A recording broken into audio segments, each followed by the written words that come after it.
back in 2013, I went on this travel across America with absolutely no money, and worked with the young people everywhere, from traditional to alternative schools, to juvenile detention centers, to libraries, to unhoused facilities, and sitting with young people and being in conversation with them. And a book tour, traditionally you would go out and you sign books, and I was really interested in, well, what if I go out and I say to young people, your story matters now? Like, what would happen?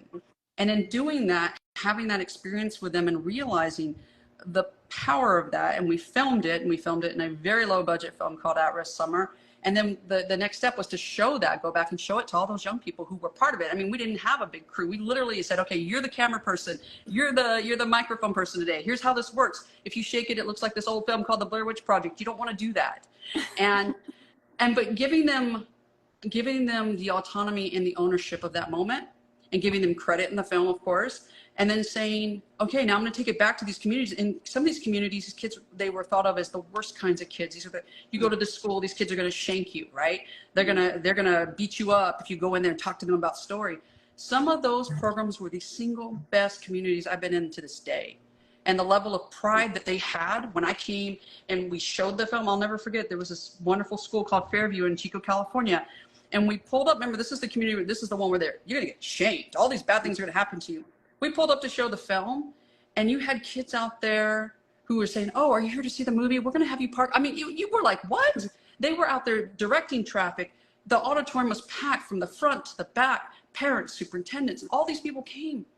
And the pride that they felt when they saw their classmates on the screen and recognized that someone saw them, there's no way to talk about it not for me to get choked up, because I saw theirs, that these were the kids that people wanted to throw away.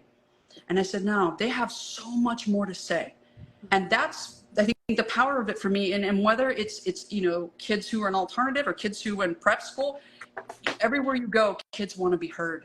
And I think so often they feel shut down and they feel like they don't have that opportunity.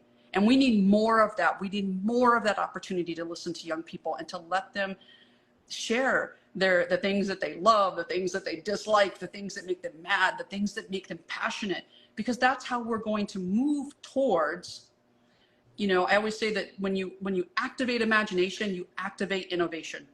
And whether a young person wants to go on that journey and say, well, I don't want to be a writer, I don't want to draw art, I don't want to make movies, that's fine.